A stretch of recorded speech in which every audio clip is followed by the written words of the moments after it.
ہمارے آقا و مولا حضور پر نور شافع یوم النشور صلی اللہ تعالی علیہ وآلہ وبارک وسلم نے ارشاد فرمایا، حضرت ابو ہریرہ اس کے راوی ہیں، حضور نے فرمایا تکون فتن، فتنے کا زمانہ آ جائے گا، القائد فیہا خیر من القائم، حضور نے فرمایا اس وقت جو بندہ بیٹھا ہوگا نا وہ کھڑے ہونے والے سے بہتر ہوگا، اور والقائم فیہا خیر من الماشی، اور اس وقت جو آدمی کھڑا ہوگا وہ چلنے والے سے بہتر ہوگا، اور والماشی فیہا خیر من الساعی، حضور نے فرمایا اس وقت جو چل رہا ہوگا وہ بہتر ہوگا اس سے جو دوڑ رہا ہوگا۔ حضور نے فرمایا جو ان فتنوں کی طرف جھانکے گا نا وہ فتنے اسے پکڑ لیں گے، معنی یہ ہے کہ ان سے دور رہنا ہے۔ اور آگے میرے آقا و مولا صلی اللہ علیہ وسلم نے فرمایا فمن وجد ملجا او معاذا فلیعوذ بہ، جب یہ حالات بن جائیں گے تو حضور نے فرمایا جس کو جہاں بھی کوئی پناہ ملے نا، کوئی ٹھکانہ ملے، کوئی امن کی جگہ ملے، تو حضور نے فرمایا پھر وہ اس جگہ پناہ لے لے۔ یہ تو متفقن علیہ حدیث ہے، امام بخاری نے بھی اس کو نقل کیا، امام مسلم نے بھی، وفی روایت مسلم، امام مسلم کی روایت میں اضافہ ہے کہ حضور نے فرمایا کہ النائم فیہا خیر من الیقظان، حضور نے فرمایا اس وقت آدمی جو سویا ہوا ہوگا نا وہ جاگنے والے سے بہتر ہوگا۔ یہ ان الفاظ کا اس کے حدیث کے اندر اضافہ ہے۔ تو معنی یہ ہے کہ فتنہ ہی ہوتا ہے، وہ جس انداز میں بھی ہو۔ آدم علیہ السلام کے زمانہ اقدس سے لے کر قیامت تک یہ جو ابھی 1 بجنے والا ہے سامنے والی گھڑی میں 1 منٹ اس میں رہتا ہے، یہ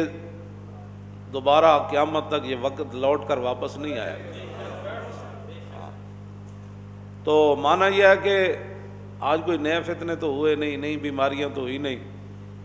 لیکن حضور نے فرمایا نا کہ اس طرح فتنے یکدم بندہ مفتون نہیں ہوتا، فتنوں میں مبتلا۔ تورد الفتن علی القلوب کالحصیر عودا عودا، حضور نے فرمایا جس طرح یہ چٹائی بنی جاتی ہے نا ایک ایک تنکا لگا کر چٹائی، حضور نے فرمایا ایسے فتنے دلوں پر پیش کیے جائیں گے، ایسے فتنے پیش کیے جائیں گے۔ اور میرے آقا نے فرمایا کہ جو ان فتنوں کو قبول کرے گا تو نکتت فیہ نکتۃ سودا، پھر جیسے جیسے وہ فتنوں کو قبول کرے گا اس کے دلوں پر سیاہ نقطے پڑنا شروع ہو جائے گا، اور اگر وہ دل انکار کر دے، حضور نے فرمایا انکار کر دے کہ مجھے سے کیا غرض ہے، اور جی فلاں آیا کر رہے ہو، فلاں آیا کر رہے ہو، تو انہوں نہیں پتہ زمانہ کدھر چلا گیا، انہوں نے کہا جاؤ ہے زمانہ جدھر بھی جاوے تو بخدا خدا کا یہی ہے۔ حضور نے میرے آقا نے فرما دی، بات ختم ہے۔ تو حضور نے یہ بات فرما دی۔ حضرت عمران بن حسین، صاد کے ساتھ یہ حسین ہے، سین کے ساتھ نہیں، یہ صحابی ہے، تو ان کے سامنے ذکر ہوا کہ حیا بڑی اچھی چیز ہے، تو ایک آدمی کہنے لگا کہ بعض حیات بزدلی کی وجہ سے ہوتے ہیں، بندہ حیادار نہیں ہوتا، ڈرتا ہے۔ تو آپ جلال میں آ گئے، فرمایا جب رسول اللہ نے فرما دیا الحیاء خیر کلہ، حضور نے فرمایا حیا جس صورت میں بھی ہو وہ خیر ہی خیر ہے، تو یہ کیا بات کر رہا ہے، تو اپنی طرف سے یہ 2 باتیں کیوں کر رہا ہے کہ بھئی ایک حیا ایسے ہوتا ہے، بس حضور نے فرما دیا حیا بہتر ہی بہتر۔ تو پھر آدمی آہستہ آہستہ پھر جب ایسی باتیں سوچتا ہے، تو جو میں یہ بات ہمیشہ کرتا ہوں، میں نے تو نہیں پڑھا کہ صحابہ نے بیٹھ کر پھر حضور کے علم کو تولا ہو، ہاں جی، پھر حضور کے معراج شریف پر آنے جانے پر بیٹھ کر کتابیں لکھی ہوں، باتیں کی ہوں، پھر یہ کہا ہو کہ یہاں سے حضور سنتے ہیں تو یہاں نہیں سنتے۔ تو جب انہوں نے حد ہی کر دی تو اس کے بعد تو بعد میں پھر لوگ آ گئے، پھر لوگوں کو اپنے علم کا خمار چڑھا، کئیوں کو اپنے تقوی کے خمار چڑھے، کہ جب رسول اللہ کی اس زندگی مبارک جو ہے وہ ہمارے لیے نمونہ ہے، جس طرف سے بھی کوئی دیکھے گا نور ہی نور ہوگا، ہاں جی، جس طرف سے بھی وہ دیکھے گا وہ جناب اس کے لیے ہدایت ہی ہدایت ہوگی۔ تو جب رسول اللہ کی ظاہری حیات میں بہت سارے معاملات ہوئے،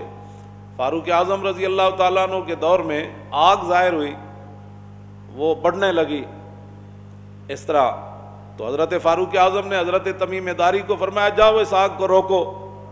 تو کہا جی میں کیا کر سکتا ہوں؟ فرمایا تو ہی تو روک سکتا ہے اس کو۔ تو حضرت تمیم داری گئے، انہوں نے وہ سوٹا اٹھایا